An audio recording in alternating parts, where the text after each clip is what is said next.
Morning, welcome to the Monday morning business meeting BOCC. Jessica, I know we have some exec sessions and a couple of them that we'll do at the end. We're good with that. Did you have anything? Okay.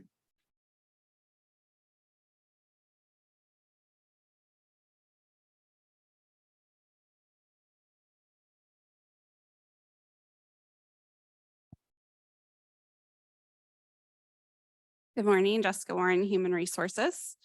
I have Dave Handy with the Sheriff's Office here for requests with the Sheriff's Office.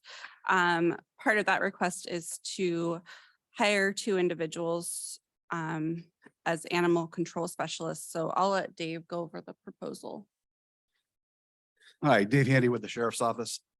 So for the last several decades, the Humane Society of Cowlitz County has provided animal enforcement control for all of the municipalities in the county, with the exception of Kalama. And as the board's aware, the Humane Society is elected to terminate the contract, especially with regard to animal enforcement. The Sheriff's Office is not statutorily obligated to provide animal control. The RCW and WAC basically say may enforce animal ordinances. So it's based on my experience for being a deputy nearly 30 years, animal control, working with animals and the citizenry is an extreme quality of life issue for the citizenry. And for us to forego any type of animal control, I think would be detrimental to the citizens of Cowlitz County. So the Sheriff's Office is proposing to hire 2 animal control officers, which would be either limited or specially commissioned deputy sheriffs, to work in that capacity for the unincorporated areas of the county. And right now, the current contract expires at the end of this year with the Humane Society in Cowlitz County. Cowlitz County pays $363,361 and some change. So our proposal is to stay within that dollar amount to spin up 2 animal control officers.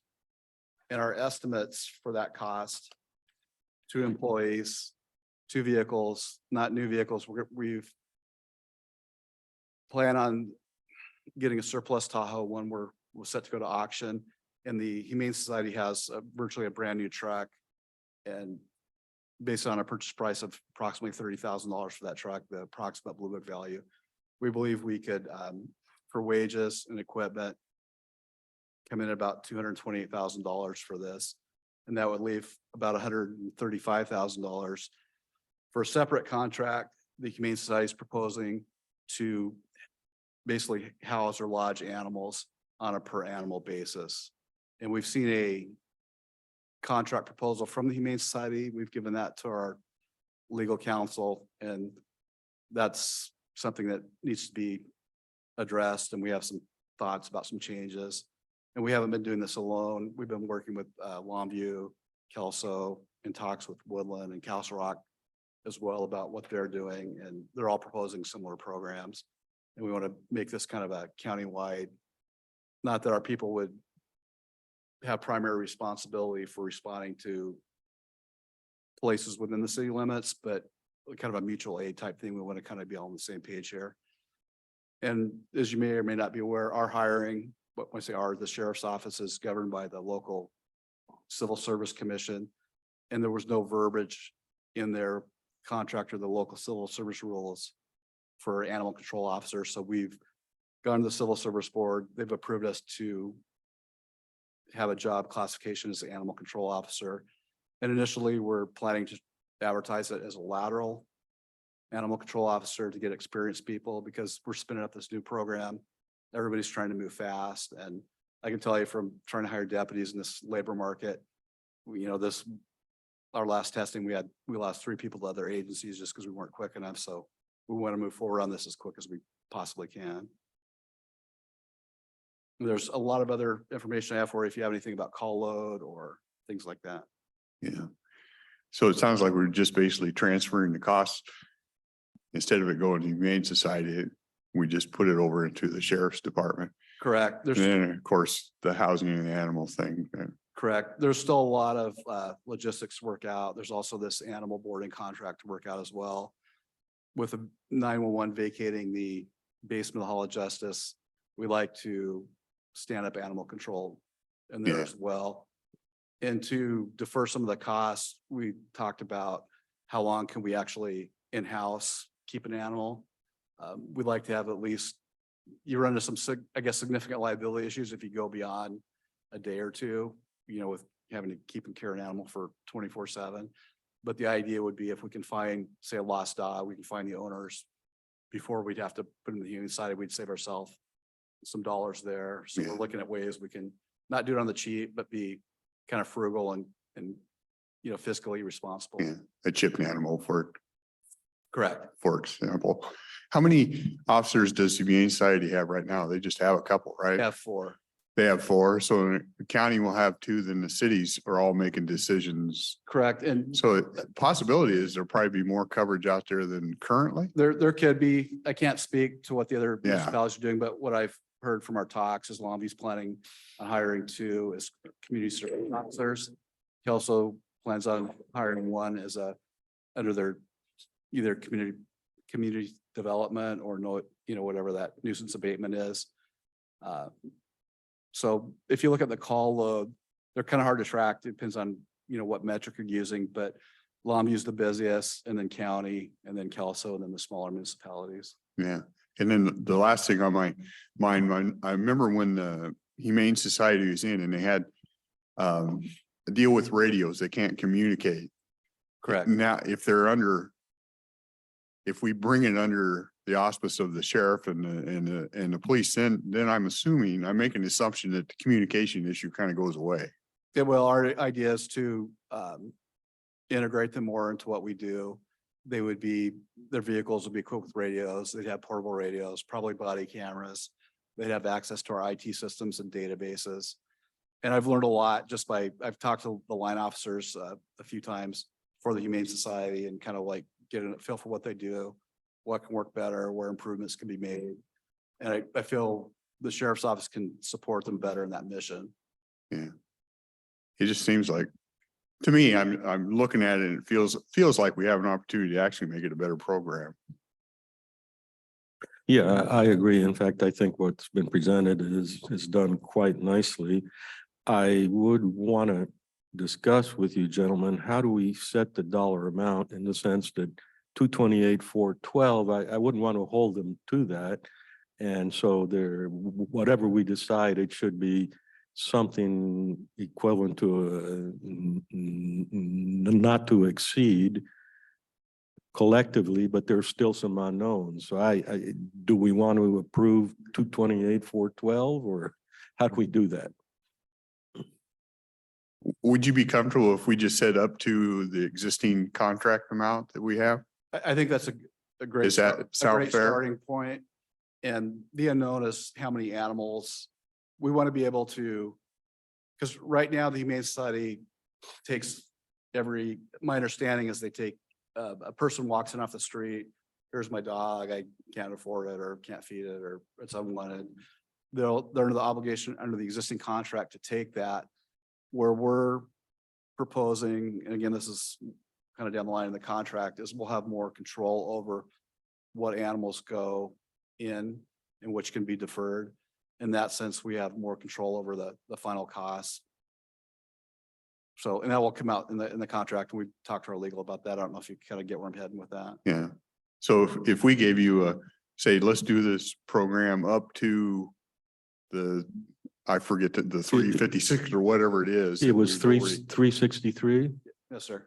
I would do 375, some Okay. round number. And that doesn't mean you can't come back and say, look, but in that we would expect that you would do what you're doing here. Our whole goal is to stay at or under that amount. So, Yeah. I Well, think- except that was last year's contract, right? correct. Yeah. So that would be something we'd be appreciative and comfortable with if the board would so authorize. Commissioner Weber? I'm comfortable with that. Okay. Absolutely. So up to 375? Thank you. Okay.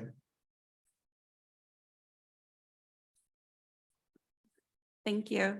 And then one other request I have comes from Office of Administrative Services. We have a risk manager candidate who we'd like to start at step 3 at $74.80 a month. And also authorize 2 weeks vacation at the start. And Yeah. how many years experience?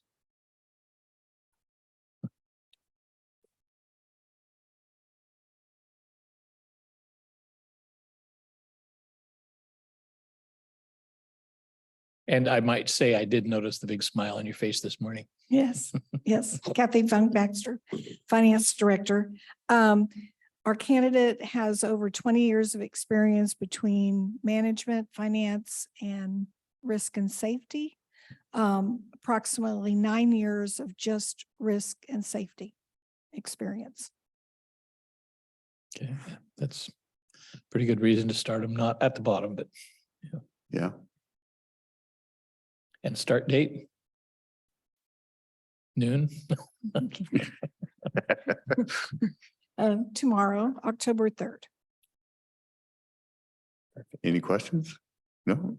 Okay. Good. Thank you, commissioners. And then I just have executive sessions. Okay.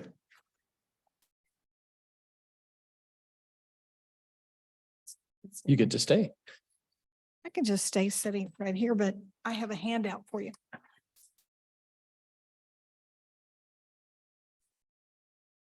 Thank you.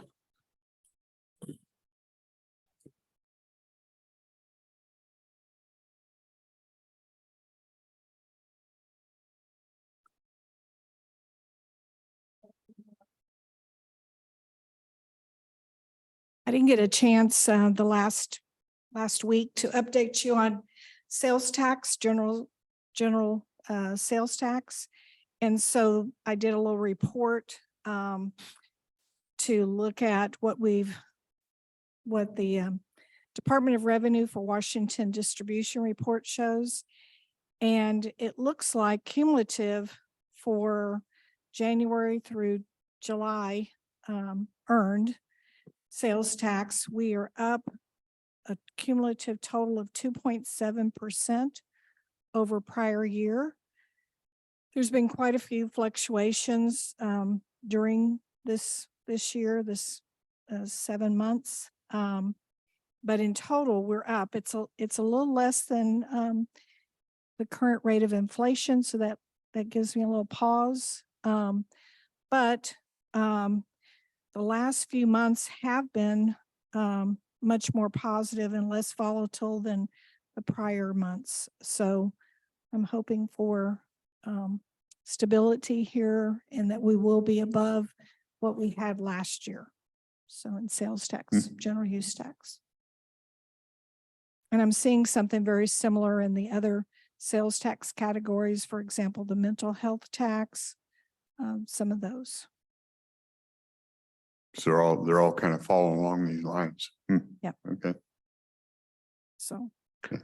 any questions on? Yeah, question, the precipitous decline in April, is that something that customarily we see year to year? It ties in with paying income tax, so I'm thinking, does that mean all my expendable or available cash is gone that month? I don't know. I can do a little research on that for you and see. It's probably not last- worth your time, but Well, going It's forward. it's very easy. The Department of Revenue, they have data readily available that goes back several years. So I could do some comparisons and see if April is traditionally a down month. Do they But if also, you'll notice, the dollar amount is very similar to the previous 3 months. And then it looks like it starts ratcheting up towards the summer months. yeah, is there any data on credit card debt? I keep hearing that we as a nation are higher than we've ever been. And I don't know if that's anything we can do about it, but at least I don't want to go into something blind. So this is almost, I mean, it is an academic question, but Yeah, I don't know. I'd have to do a little research on that. If the state of Washington has that kind of, the Department of Revenue has that kind of data. Yeah, So. But it could be that April of last year was an anomaly. If you'll notice, it falls way outside the parameters of the normal months. So I don't know if there was some major sales tax. It also is You did use the- your construction impacts this, things like that. yeah, true. You did use a definition of a normal month, right? Well, whatever's normal, right? But it falls within the parameters of, previous months. April actually falls outside those parameters. So if memory serves me correctly, that spring of 2022, I think was the beginning of the construction of the box plant. Oh, So, Oh, so there's where the anomaly would be. I think that's about the timing we kind of went out there. And then, and this year, of course, construction out at NORPAC would have had an impact as well. I think those are the two big construction projects so far that we benefit from. We have that large distribution center that's being built along the I-5. I don't know if that distribution center, and I want to do a little more research to figure out if that distribution center will generate sales tax, but it's a huge distribution center. who's the owner? Well, it's confidential. Okay. I don't know the person that reported about this at my Rotary meeting last week, the ECDC, Ted. I get asked all the time, probably you do too. Yeah, about that distribution, and he said it's confidential. Okay. They can't disclose yet. But I was, I want to try to find out, is that going to generate sales tax revenue for the county? I would suggest giving a call to the finance director at Kelso. That's all within the Kelso city limits. So I'll bet they have that research already done Yeah. and they may have started spending the money. I don't know. yeah, 5 seems to be, I mean, there's that one up in Winlock. Yeah. And I think there's another one, and then this one planned here, we seem to be popular for distribution centers lately. Because the sales tax is collected at the point of sale. I would be surprised if it generates sales tax because that's just Agreed. transit. So, If it's just truly yeah. a distribution center, but if I don't know what they're distributing and where the point of sale is, so. However, they probably pay a pretty hefty inventory tax. But that's, Maybe sometime in the future in your copious free time. That's a joke. Yeah. Is there a way to separate the general consumer purchasing traffic in town from individuals versus the hits that we see on the upside for construction of new plants? retail sales. Retail sales. Yeah, Yeah, okay. I'm sure. thank you. I'm sure it comes in that way, doesn't it? Yeah, I don't know, but as far as I sign a confidentiality statement when I access the sales tax Sure. data. So I have to be a little careful on, I can't disclose individual company names or individual accounts, but Another interesting source of sales tax revenue is from car dealerships. And my understanding is Bud Clary holds 1 or 2 state contracts. So they pay the state's sales tax for all those, the entire fleet sales. Yeah, so that's another one. That's helpful in Longview. That was a big deal in Longview. As to confidentiality, I never want to see, oh, so-and-so or such company. But we can report numbers in aggregate. Yes. And yes. sometimes if you look at individual numbers, it gets really confusing. You get distracted. I'm just looking at the broad picture. Okay, I'll see what I can get from our reports. But anyway, so it's a positive thing that we are above last year's cumulative sales tax, general sales tax. I would like to see that a little higher because just inflation being what it is, but not too shabby. This is the best report I've seen addressing this issue, so I really appreciate it. Yeah. Thank you. A budget amendment is all finalized and available. We haven't had any public comment on it or questions to my office. So tomorrow we'll have our public hearing on a budget amendment. So IT request for budget workshop. That's our next one coming up, and it's this week. It's Wednesday. And other than that, that's all I really have. I'm not sure this is the right time or circumstance to ask the question. We have a security officer specifically that is for this and a few areas around there, that one security officer. Am I clear enough as to about whom I'm speaking? Or, Our contract for security for this building. yeah. You amended the 2023 budget to show this person on contract till the end of the year, right? Yes. And then for the following 2 years, do we have a notion as to what is planned? No, I was hoping that our new risk manager and I could start looking at evaluating that Excellent. Okay, thank contract. you. And I've reached out to the company to see if they would be available to have some discussions and talk about their contract currently and what's being provided and what's not being provided. And so I was waiting for the new risk manager to come so I can get that started right away. Okay, thank you.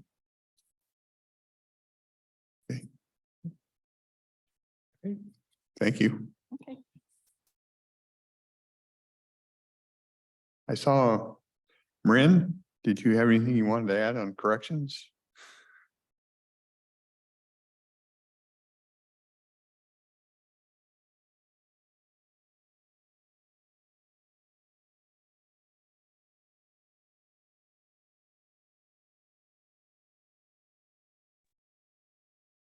Hi, I apologize. I stepped away from my desk.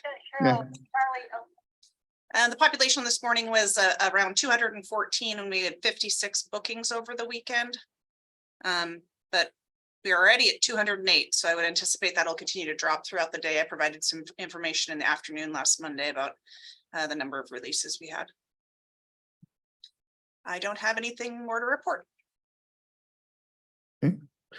I would just like to, I was pretty much indisposed over the past few days because of a head cold and all that. And that's why I did not attend the going away appreciation for Mr. Belcher. I'm not sure if he's around. I'll certainly be happy to go congratulate him. I'll let him know that his last day was Friday. Oh, I okay. anticipate we will see him again. He's after 35 years, I think we'll see his face here. Yeah. It was well attended, and thank you, Commissioner Dahl, for being there. Okay. All right, Thanks, thank Marin. you. IT.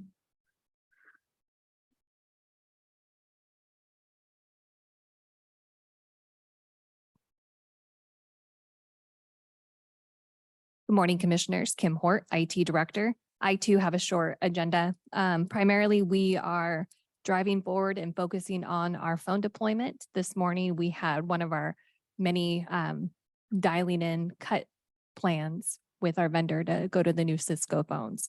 We're still tentatively scheduled to have the first wave, which is more of the administration building, the week of October 9th, but we're finalizing that to make sure everything is in order for that timeline. We are still in the thick of CGIS audits. I'm working with a lot of new faces that haven't done the audit before, including myself. So we're kind of aligning forces. And that's about it. Do you have any stories to tell us about other cyber issues in the state? Like, are there bad things going on elsewhere also? I don't have any like detailed reporting as of this morning. No, I know that there's a lot of lodging, like hotels and stuff that are having breaches to where their lights, HVAC, and there's been some interesting cyber attacks to the lodging industry. But Oh, in so- regards to like state, there's a lot of like focus on, you so know, when we're on travel and we use the Wi-Fi, the hotel, we should be quite alert. mindful. Yeah. I mean, Okay. that's just good cyber hygiene to begin with. Yeah, would you normally recommend we not use it? Like most of us can use our cell phone as a, Correct. That's safer. You're in control of the, of the link, yeah. yeah, I was like, it's not broadband, but there's always risk when you use a public Wi-Fi. Yeah. Even when there's a password, you have no control over the Wi-Fi, so, okay. And how are we doing? I noticed this morning, I got another phishing, well, I think it's phishing. I haven't looked at it yet. How are we doing as your clients? Are we behaving adequately and safely? We still have people that click. We still have people that put in passwords or input data.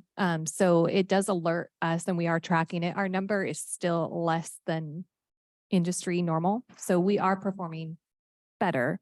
But it does take just one person making the wrong choice to click or to activate something. How do you deal with someone who has made that click? Do you contact them and go through a lecture? No, we don't get the ruler out or slap hands quite yet. What we're trying to do is we're almost a full year of doing a monthly cyber campaign and, you know, directing people to use the fish alert button. And that has been Yeah. well accepted. When somebody chooses the wrong action, the system does alert them to say, you know, this is what you don't do and this is why. So it's an education process.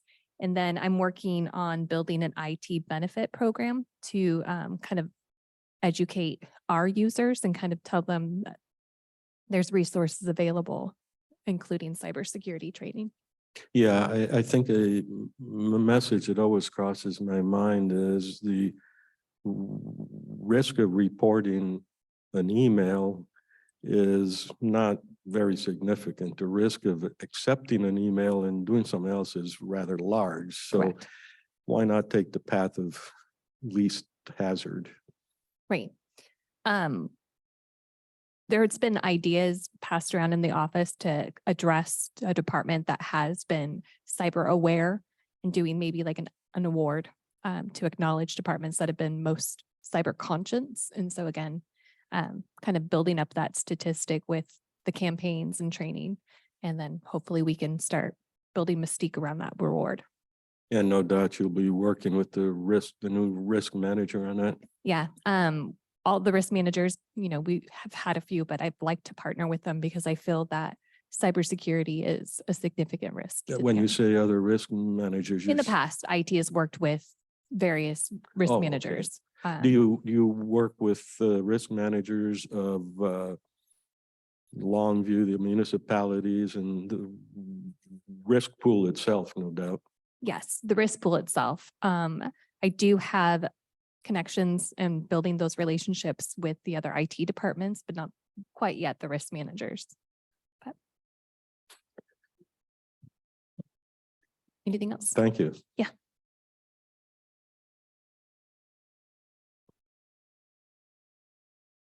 Any miscellaneous before we go to executive session? We have two of them today, collective bargaining and performance of a public employee. Just a time frame on these?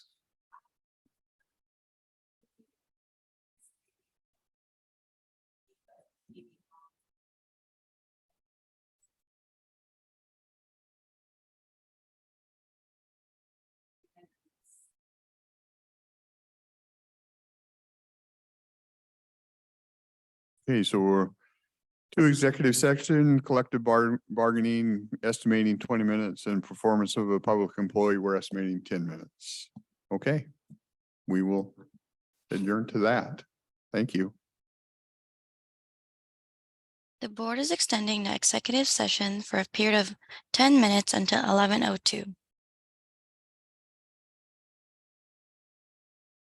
The board is extending the executive session for a period of 10 minutes until 11:12.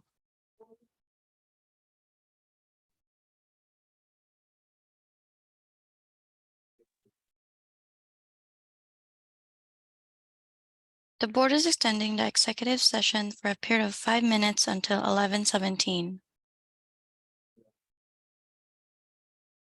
Okay, we're out of executive session. No decisions were made. We will adjourn the 10 o'clock meeting.